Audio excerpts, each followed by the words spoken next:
Assalamu alaikum and a very good afternoon and a very warm welcome to the book launch of The Tainted Whispers of Eden by Sana Pirzada. Guest of honor and guest speakers and all of you here. And we're very grateful for your time today on a Sunday. So we appreciate all and each and every one of you. My name is Margaret Lobo Fialho, and I'm certified from the American Board of Neurolinguistics. I specialize in timeline therapy, which is past baggage recovery. Very humbled, yet extremely proud to state that I have been globally recognized for my work in mental health initiatives. Thank you. And I feel immense joy. And it was when Sana called me up and said, Meg, she calls me Meg. And she said, can you be the master of ceremony for my book launch? And here I am with so much of joy in my heart. So thank you very much, Sana. It's an absolute honor to be a part of your journey. There's a very small quote. The entire book is very captivating. But there's this one line that resonates my friendship and sisterhood with Sana. Some connections between souls are rare. Like an invisible thread binding two hearts across time and distance. It's when you can hear them in the quiet stillness of the night, feel their presence across the seven seas, sense their warmth even if they're not beside you. On that note, may I please invite Mr. Asif Siddiqui to recite the verses of the Holy Quran. Assalamu alaikum. Though I don't feel really fit for the job Sana appointed, but anyway, Sana said so. Here it is. Bismillah ar-Rahman ar-Rahim. Alhamdulillah Rabbil Alameen. Ar-Rahman ar-Rahim. Maliki Yawmiddin. Iyyaka na'budu wa iyyaka nasta'in. Ihdina as-sirata al-mustaqim, as-sirata allazina an'amta alayhim. غير المكتوب عليهم والضالين. Thank you. Yes, I'm extremely delighted to introduce our esteemed guest of honor. She is an associate professor at the Institute of Business Administration. Her field is English, literature, and creative writing. She has worked in the higher level education sector in the USA, Canada, Egypt, and Pakistan. The author of a dozen scholarly monograms, she has also penned several articles and over 100 book reviews. She has also written a dramatic play and 2 collections of short stories. Ladies and gentlemen, a very warm welcome and round of applause for our guest of honor, Dr. Nadia Chishti Mujahid.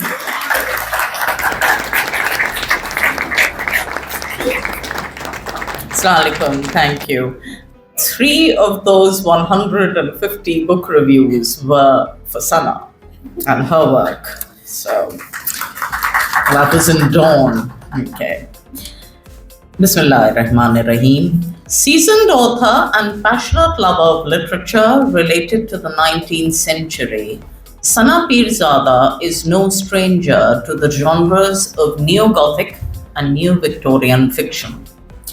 Indeed, she has written 5 books based in a 19th century milieu, namely The Rose Within, Vernon Hall, Naomi Byron, The Raven's Call, and now Tainted Whispers of Eden. All 5 are predominantly set in Victorian London, although the sweet-natured and virtuous heroine of Tainted Whispers is of Indian origin as opposed to English. This is a point that will appeal to readers in general and to South Asians in particular. The daughter of a notable Indian lawyer who was tragically shot and killed while prosecuting a heinous murderer who had treated his wife horrifically. His own wife, that is, not the lawyer's.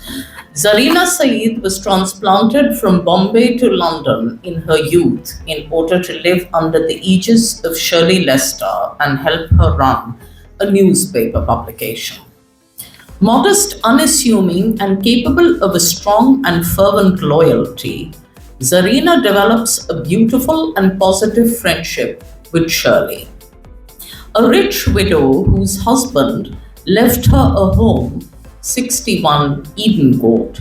Shirley was originally American but had shifted to Britain under mysterious circumstances. Sana Pirzada loves mystery and will now make us love mystery. So, as the novel unfolds and the reader gets more and more mesmerized by its intricate, occasionally spooky plot, one finds that both Shirley and Zarina are women with whom it is impossible not to sympathize.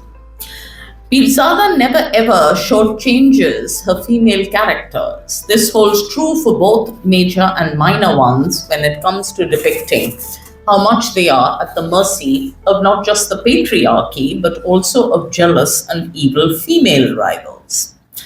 Badi catfight hoti hai is kitab mein waise. Gertrude Robinson, a woman who is both obsessed with Shirley as well as fanatically jealous of her, stands in stark contrast to Mrs. Lester's virtue. Credit goes to Zarina that she is never taken in by the serpentine machinations of Gertrude. I was struck by the similarities between Gertrude and the portrayal of Lamia in George Eliot's novella, The Lifted Veil. Those of you who know the name George Eliot know that she wrote Middlemarch. But she also wrote novellas like The Lifted Veil. Incidentally, Lamia was also the name of a serpentine seductress found in the work of the famous romantic poet John Keats. Lamia's husband Latimer lives in paranoid fear of her, and the reader is right in assuming that Gertrude is one of those characters who is irredeemably evil and problematic.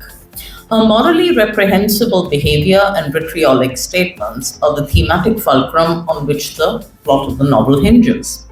So offensive are her attempts to besmirch Shirley that Zarina encourages Mrs. Lester to sue Gertrude for libel. I will not divulge the results of the legal case for fear of spoiling the plot of the novel, which deserves a wide readership, and my colleague Zara is going to do more justice to that soon. However, given her own legal expertise and flair for the dramatic, Pirzada does not disappoint when it comes to structuring how the case plays out. During the trial, a number of innocent individuals suffer and several secrets are exposed.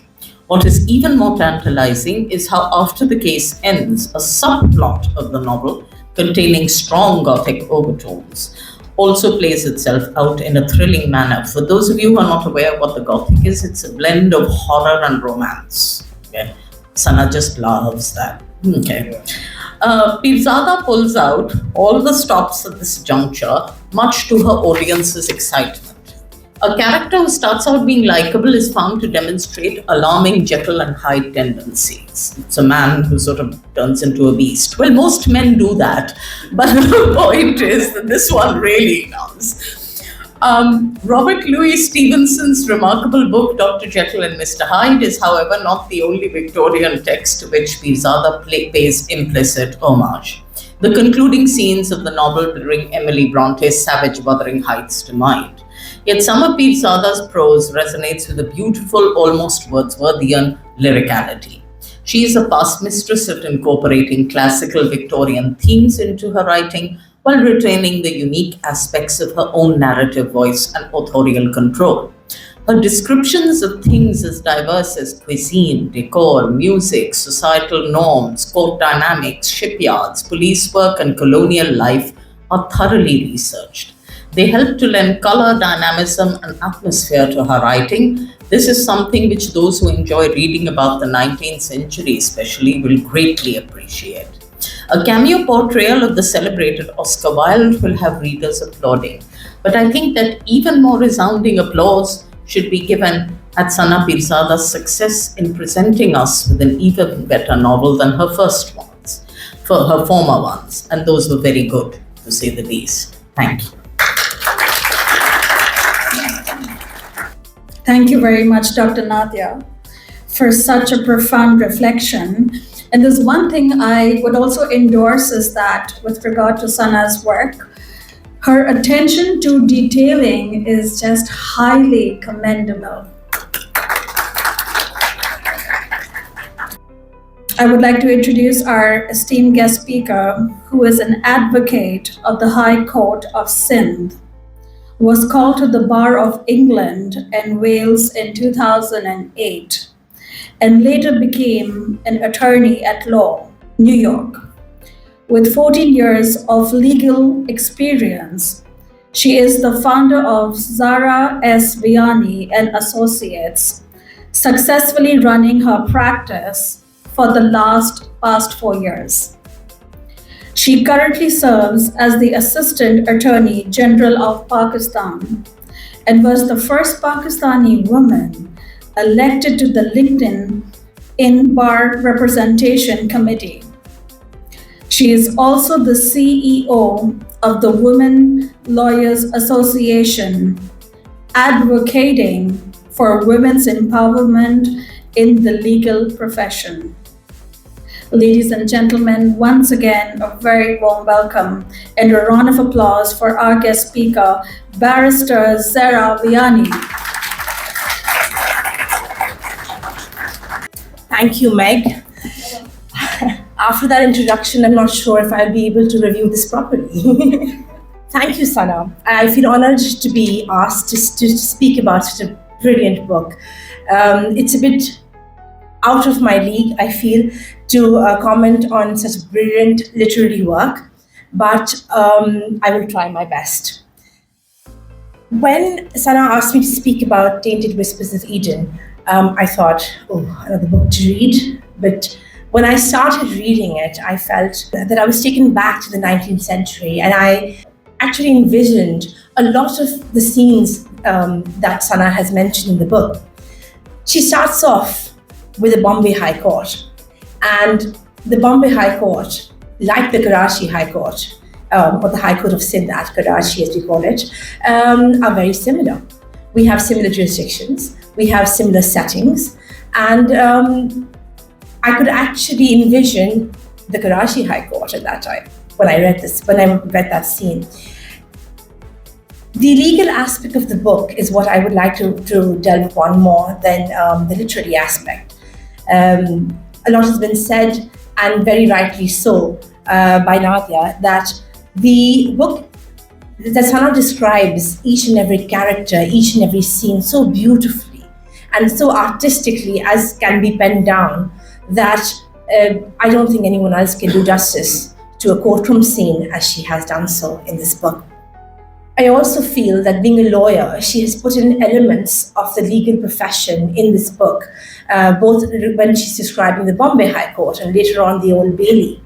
And her being a barrister as well has really contributed to the small intricacies of the settings of the scenes.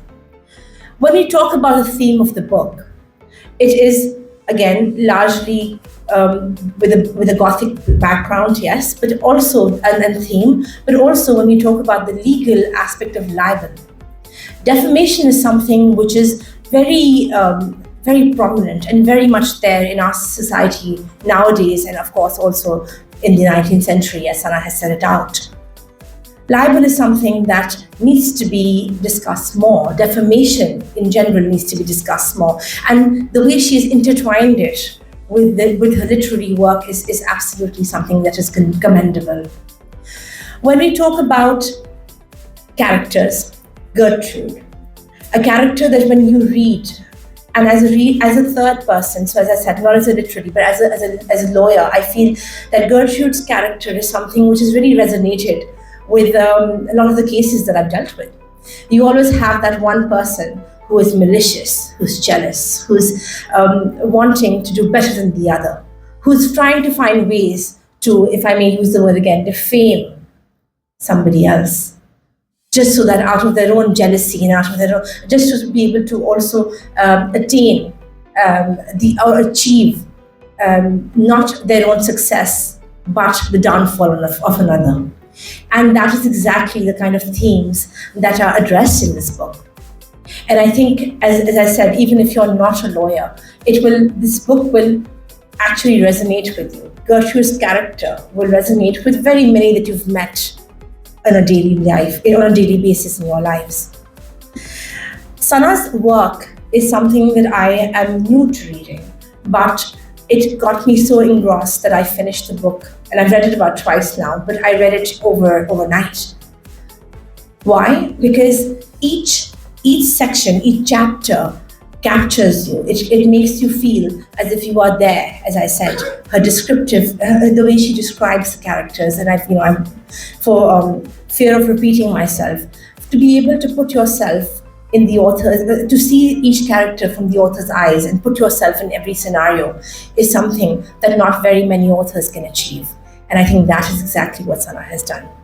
So without further ado, I know that Sana has something very special planned, a reading as well as something that I will not divulge.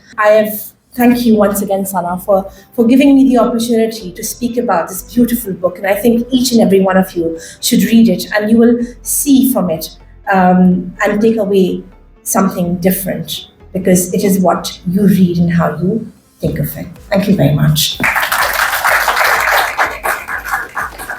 Thank you very much, Barrister Zara. There was so much of passion as she read that. So yes, ladies and gentlemen, the moment we have all been waiting for. The lady behind the life she brings to her stories, her characters, her situations. Sana Pirzada is a barrister, a passionate human rights advocate, and a writer. She is the founder of VLA, which is Virtual Legal Advisory, a platform dedicated to addressing human rights violations.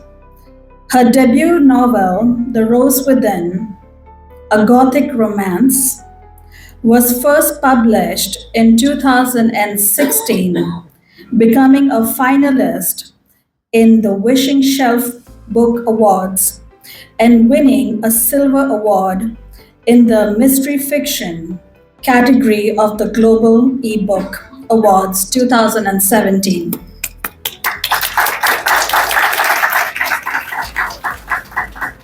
Sana's second book, Vernon Hall and Other Stories, a collection of short stories, was published in 2019 and earned a Bronze Award in the horror category of the Global eBook Awards 2019.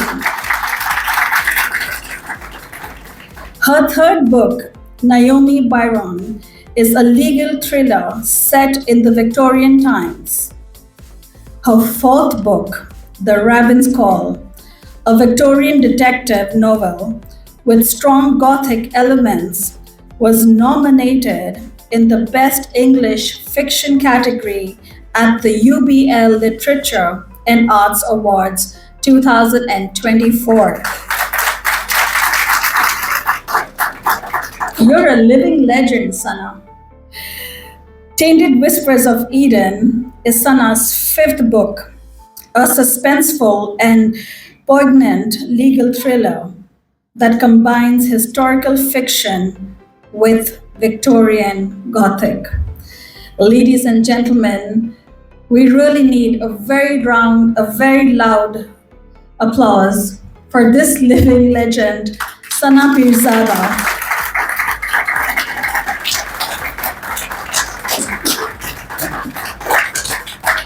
Assalamu alaikum everybody, and a very warm welcome to my book launch. I know that over the last couple of weeks I have been harassing all of you, and I sincerely apologize for that.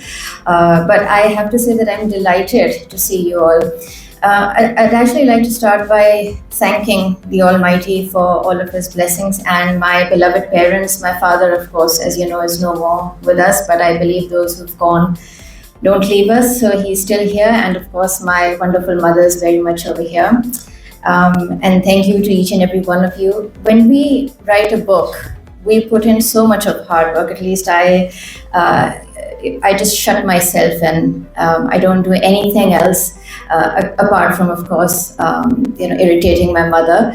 And I focus so much on the book. I'm a self-published writer, so I don't have an agent. I don't have a publishing company. I literally have to do everything myself. So it does take a lot of one's time and effort to create something. This cover page was created by a lady called Jelena Zibert, and she is based in Serbia. She created some of the previous cover pages as well for the books. And I commend her for this cover page because this depiction of Shirley Lester, my heroine, is absolutely breathtaking. So she's not here, but I'd like to thank her. Before we officially start and I speak about Tainted Whispers, I wanted to actually commemorate a few people who I've lost over the years. This beautiful woman that you see on the screen, she was my aunt. She was my mother's eldest sister. She passed away in 1995. So it's this February marks 30 years since she died. And she suffered from cancer for a period of 3 to 4 years. She really struggled. She was an extremely noble woman. She was so soft, so gentle that I genuinely miss her to date.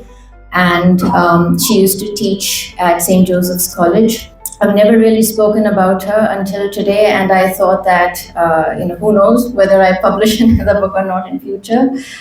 It's Allah's will, but when I have the chance now, and it's been 30 years, I should talk about her. We used to call her Pakko Khala, that was her name. This other beautiful lady that you see on the screen was a very dear friend of mine. Her name was Sasha Lauren. She was a writer. I connected with her online back in 2016. And I didn't know of the ordeals that she had gone through. She was a victim of medical malpractice. I didn't know the extent of her plight, unfortunately. And so she is somebody who has been an inspiration for my life. She's one of the inspirations for Shirley Lester as well, because she was such a noble soul. It pains me to actually say this, that as a result of whatever she went through, she was compelled to take her life. And that was a huge blow to me and to many others as well who knew her. She touched the lives of people across the globe. When she died, people from all parts of the globe connected online, and this is something that doesn't usually happen. But this is how kind and how noble she was. And I think you will see reflections of that in the character of Shirley Lester. Please do keep my aunt and my dear friend Sasha in your prayers. Margaret, thank you so much, by the way, for doing all of this. Margaret has been great. She is an amazing friend, and so far she has done a brilliant job. Nadia is an absolutely wonderful person, and she is a brilliant intellectual. She has written the reviews of almost all of my books, and she has been such a great moral support, because as I said, as a self-published writer, we need some sort of moral support, we need guidance. And when it comes from somebody like Nadia, somebody who is such a great intellectual, probably a female version of Shakespeare, this is probably how I perceive her, probably one of the Gothic writers. It means a lot to me to gain that respect from someone like her. And then the lady sitting beside her, what Margaret failed to mention, and probably it's not Margaret's fault, she didn't know, was that she is my childhood friend. We went to school together.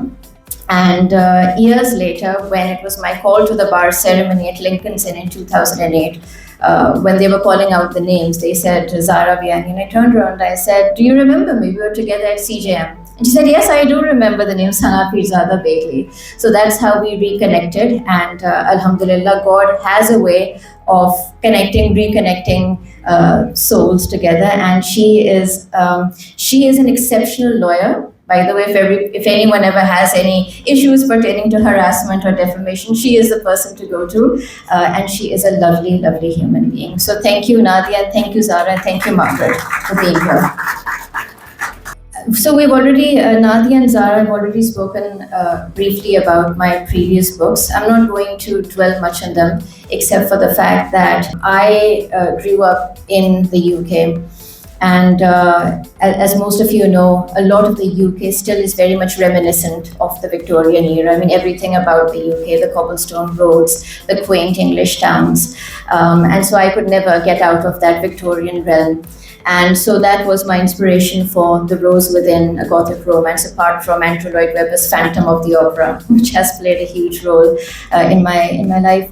Vernon Holland and Other Stories is a collection of short stories, again, Gothic and Victorian. Naomi Byron was my first legal thriller, but it was a murder trial. In Tainted Whispers, I've done something different. And then The Raven's Call is probably one of the most tragic of my stories. So if you don't want a tragedy, don't read it. So I didn't want this to be a lecture, but I thought that it was important to actually tell you, why did I actually write this book, Tainted Whispers of Eden? I've already spoken about my love for England, about the Victorian era. I'm a huge Gothic fiction fan. I've, of course, been completely influenced by writers such as Bram Stoker. I mean, Dracula, Frankenstein, The Woman in White, Agatha Christie's novels. And in Pakistan, writers are doing a fantastic job. There's no doubt about that. But I think very few would probably picture themselves 200 years in the past in Victorian England, or they might, not that I'm aware of. But this is something that I like doing because I really like the Victorian era.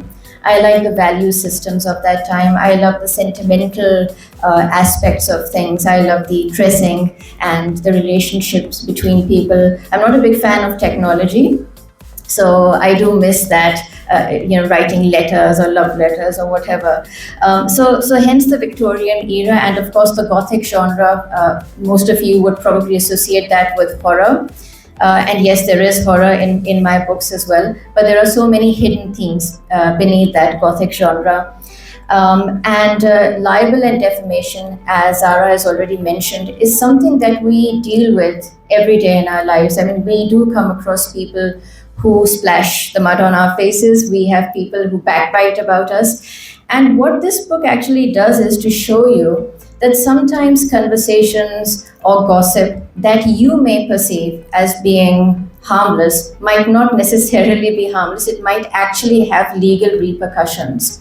And this is something that is at the heart of this novel, because poor Shirley Lester is being harassed by this aristocratic woman who keeps splashing the mud on her. And well, I'll talk a little bit more about that in detail.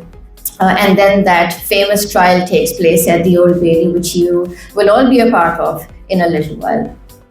And I have to say that the Oscar Wilde trial from the 19th century was also one of the great influences for this book. Okay, before Margaret, don't play the video just yet. Yeah, okay, thanks.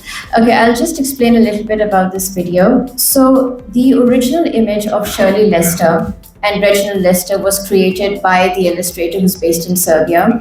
But I thought, now that though I hate technology, because we do have AI, let's create some images based on the characters that I have in my mind. So I put in a few prompts in the AI image creator box, Victorian man, mustache, blah, blah, blah, whatever.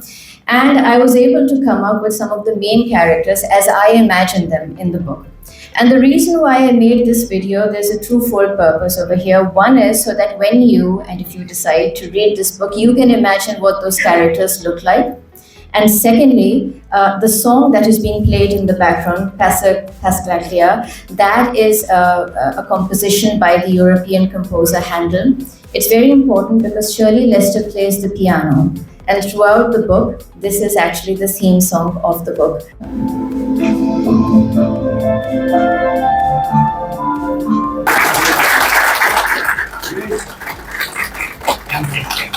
So I hope that this can, when you do read the book, you will imagine the characters somewhat similar to what you've just witnessed. Makes me very emotional. As a writer, when I'm writing, they're not just characters, they're my friends or my enemies. But even I try to befriend my enemies as well.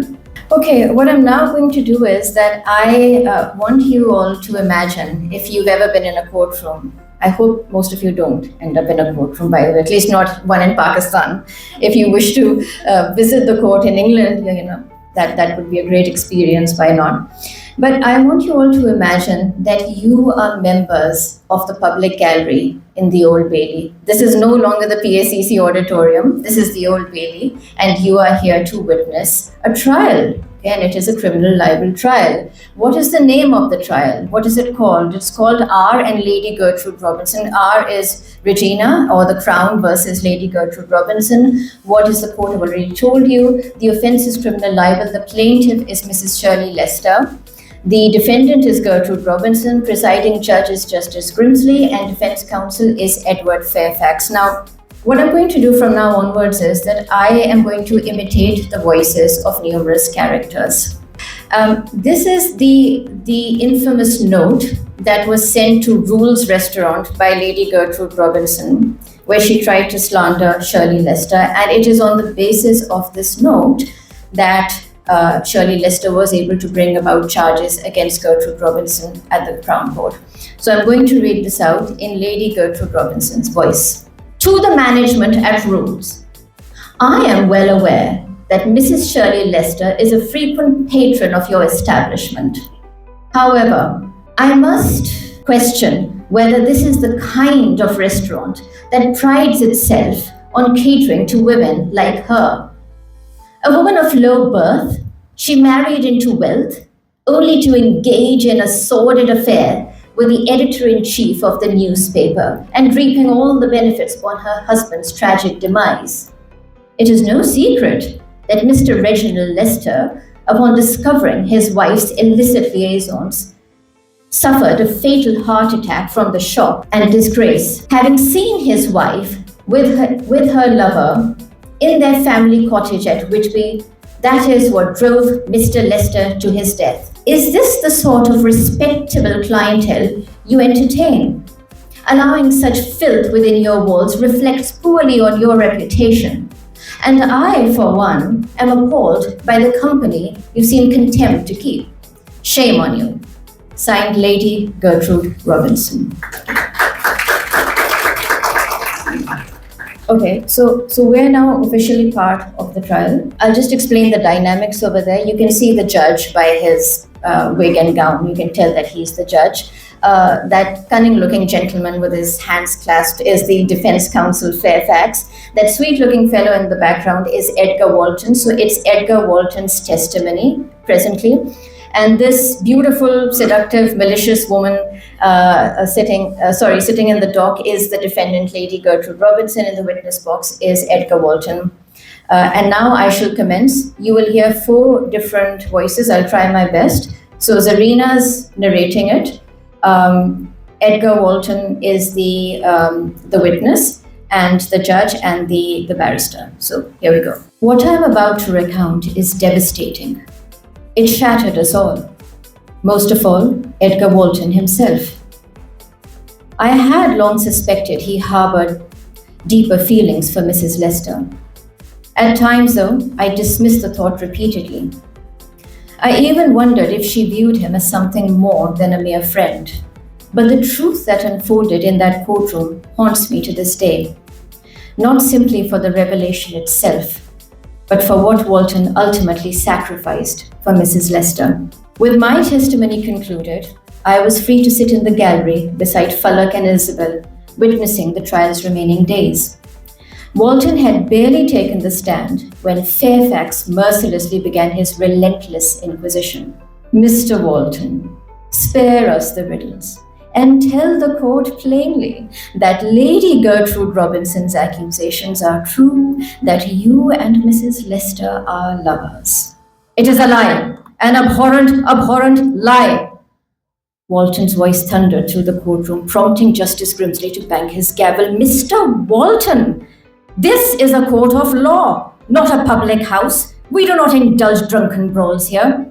Your lordship, forgive me, but I am not in the mood for frivolous accusations, Walton replied, his gaze fixed firmly on Fairfax, his crisp Oxford accent laced with defiance. Fairfax responded with a sardonic smile. Mr. Walton, you were in Whitby with Mrs. Lester, were you not? Mr. Lester saw you there, didn't he? Unless it was my ghost or a twin I've never met, I was certainly not in Whitby with Mrs. Lester, Walton retorted, his words eliciting chuckles from the gallery. Even Fullock struggled to stifle her laughter, but I sat frozen, sensing Fairfax was steering his examination towards something far more dangerous. Amusing, is it, Mr. Walton? Fairfax continued. My client, a woman of impeccable standing, married to a man of good repute, sits in the dock because of you, Walton replied with biting irony. Well, I cannot speak to her good repute, though I will admit her husband is a decent man. Justice Grimsley interrupted again. Mr. Walton, refrain from personal attacks in this courtroom. Walton merely glared at Grimsley, his face growing crimson. You've been seen embracing Mrs. Lester on numerous occasions, have you not? Fairfax continued. Yes, we do that all the time, Walton replied mockingly. Friends, especially of the opposite sex, would not be expected to display such brazen affection, would they? Perhaps not in your circles, Mr. Fairfax. In mine, things are done differently. Fairfax leaned in, his tone sharpened. Mr. Walton, I put it to you that Lady Gertrude Robinson has merely stated a fact, and that is, Mr. Lester went into shock upon seeing you with Mrs. Lester. This entire trial is a facade to mask her adulterous relationship with you. For God's sake, stop! Walton's voice cracked as he interrupted. I do not love her as you claim. I cannot love her in that way. For heaven's sake, leave her be. Fairfax saw his opening. Mr. Walton, you admit to embracing Mrs. Lester. You admit to holding her in a manner that many would consider intimate. Are we then to believe that these gestures are born of mere platonic affection? Surely even you cannot expect the court to be so naive. Walton stiffened, his eyes narrowing. I expect the court to accept the truth, Mr. Fairfax, regardless of how inconvenient it may be for your narrative. Fairfax's smile sharpened, fretfully. The truth indeed, Mr. Walton. Allow me to present it then. You have been seen not only in Mrs. Lester's company, but in situations where discretion was noticeably absent. Tell the court, were you or were you not alone with Mrs. Lester late at night in the drawing room of 61 Eaton Court on multiple occasions? That is correct. We worked on the Lester Chronicle, but we certainly didn't have candlelit dinners gazing at the moon through the window. Walton's embittered voice rose again. But you cannot deny that such meetings, unchaperoned and clandestine at such ungodly hours, are inappropriate to say the least. Not everything that is unconventional is improper, Mr. Fairfax. Unconventional, you say, Mr. Walton. Do you not see how your actions might lead one to believe that your relationship with Mrs. Lester is more than friendship? Or are you suggesting that society must now redefine propriety to accommodate your unconventional habits? Walton's lip curled in disdain. Society, Mr. Fairfax, is often hypocritical. It judges harshly what it cannot understand. Understand, you say? Fairfax seized upon the word. Then enlighten us, Mr. Walton. If society misjudges you, explain your actions. Why do you spend hours alone with Mrs. Lester? Why such affection, such devotion? Are we to believe it is all without deeper intent? Walton hesitated, visibly struggling to contain himself, his knuckles white as he gripped the railing of the witness stand. You twist everything into something foul. My affection for Mrs. Lester is pure and... Fairfax interrupted, his voice a crescendo of accusation. Pure, Mr. Walton. Is it pure to whisper to her, to make her blush, to clasp her hands as if they were a lifeline, to gaze at her with an intensity that defines mere friendship? Pure, you say, when every action suggests something entirely different. Enough! Walton snapped, his voice cracking. You don't understand. None of you do. Then make us understand, Fairfax demanded, his eyes glinting with triumph. Why this charade? Why the evasions? If your love is as pure as you claim, why do not declare it? Or are you afraid of the truth? Walton froze, his chest rising and falling with regrets. The courtroom hung in silence, the tension suffocating. Finally, his voice broke, heavy with anguish, his face as pale as a cadaver's. Because I cannot love her that way, he cried, the words tearing from him like a confession under torture. Do you hear me? I cannot love her as you suggest because I am incapable of such love. I have never loved a woman that way, nor will I ever. Damn it, don't you understand? A stunned silence settled over the courtroom, broken only by the heavy breaths of those around. Justice Grimsley, visibly shaken aback, looked at Walton in disbelief. I couldn't see Mrs. Lester's face clearly, but I noticed her head shaking slightly, as if pleading with Walton, asking him to remain silent.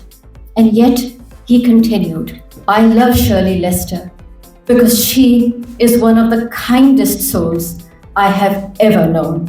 My own father has never uttered a kind word to me because of who I am. Shirley, however, is the only person who has accepted me without judgment. She's cared for me unconditionally. She has consoled me on my worst days when I felt like a pariah in this so-called enlightened society. She's lifted my spirits as a mother would for her child. For years she has listened to me without a flicker of shock or mockery, with nothing but understanding and empathy. I remember when I was a child, I had smallpox. No one dared come near me, not even my parents. There was an old aunt of mine, loving and brave. She risked her own health to nurse mine. Shirley is like her. She's comforted me, though I were a sick child, abandoned even by his own parents. Yes, she is worth loving. In every way, emotionally, physically, intimately. And I hope that one day she finds somebody who can love her fully as she truly deserves. But sadly, that someone cannot be me. Because I am different. Because I love differently. He stopped, his voice faltering as tears streamed down his face. I turned to Mrs. Lester, and my heart nearly broke at the sight. Her face was buried in her hands, her shoulders trembling with quiet sobs. Falak, Isabel, and I sat frozen, trapped in a collective grief that seemed to hang in the air like a suffocating fog. My heart raced wildly in my chest, as though I had just witnessed an execution, its finality searing into my soul. Time stretched on, each second more excruciating than the last. Finally, after what felt like an eternity, Fairfax spoke again, his voice barely above a whisper, as if even he could not bear the cruelty of his own words. No further questions, my lord. Justice Grimsley, visibly shocked, adjourned the proceedings, his gavel sounding like a final toll. The court rose in silence, each face struck by the gravity of Walton's words. We all know what happened to Oscar Wilde in his trial, and I shall at this stage not tell you what happened to Edgar Walton. However, only Gertrude remained unmoved. Her expression locked into one of cold, unyielding malice. You know what? It was as if she knew all along. Frankly, I think she did. She just wanted to ruin them both, Mrs. Lester and Walton, because she knew that despite his inclinations, he adored Shirley Lester. The problem was that everybody adored Shirley Lester. And this was something that Gertrude Robinson could not tolerate, for she coveted Mrs. Lester in a manner that could only be described as being dangerously obsessive. Thank you so much.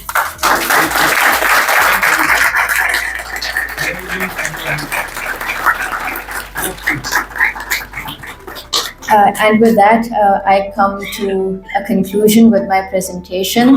I didn't want to bore you all, otherwise I would have read out more excerpts from the book, but I don't want to ruin it. Margaret, over to you now. Come on, ladies and gentlemen. Okay, I am totally speechless and I'm sure we all are in awe of your performance. Totally, truly captivating, Sana. the next guest of honor, our guest speaker, here is something that you need to know about her. An extremely empowered woman who has touched the heart of many. Miss Tara Uzra Dawood is CEO of Ladies Fund, which has trained 15,000 women entrepreneurs and Educate a Girl, which trains girls in communications, skills, and STEM. She is well known for her philanthropic work for women and children and is a dynamic global speaker. She currently sits on the board of Pakistan Refinery Limited, Pay System, Flow Petroleum, and Dawood Family Takawul Limited. Ladies and gentlemen, a round of applause for my inspiration and for a woman who has touched upon so many lives. Thank you. Tara Uzra Dawood, please. Assalamu alaikum, and thank you for that very warm introduction. Today is a day about the amazing Sana Pirzada, who has gone from strength to strength, writing novel after novel, winning accolade after accolade, and more awards to come. And today I learned, I'm sure maybe many of you knew, that in addition to being a gifted lawyer, and of course a gifted author, but she's an actress as well. That before... And more than that, a national entertainer.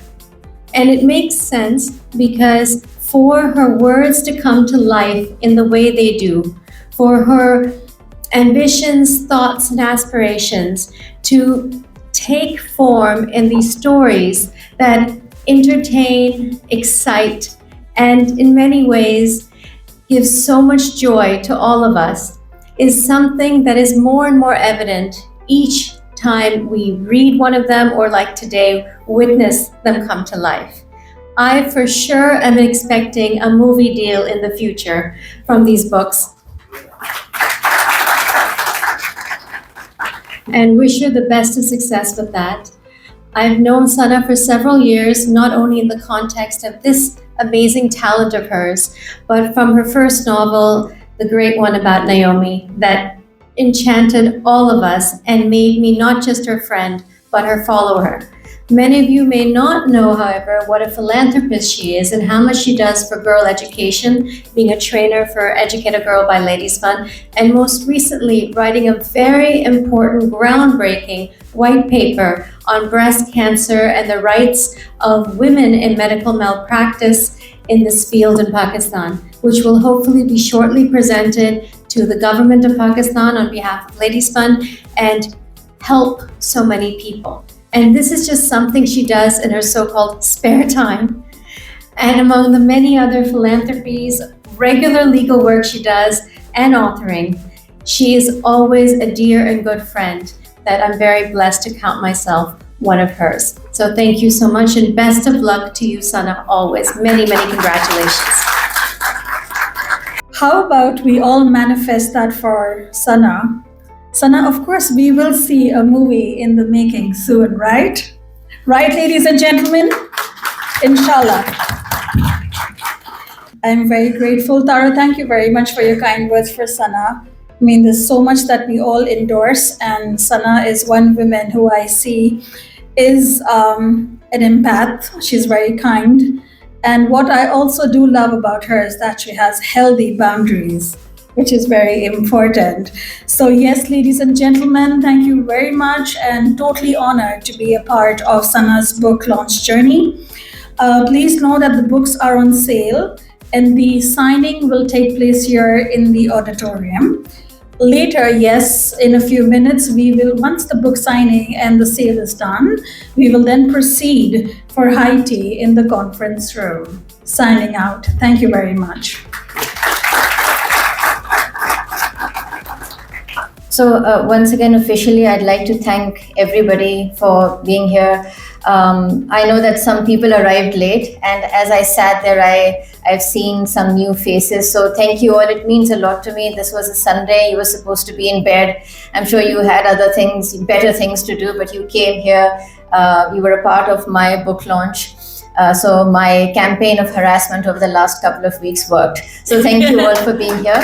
And if you could all just stay for a few more minutes whilst I honor these wonderful ladies who have done. Okay, could you please clap for them, because they're all amazing and they've done so much for me. Thank you so much. Margaret, thank you so much for being the master of ceremony. Thank you. Thank you so much for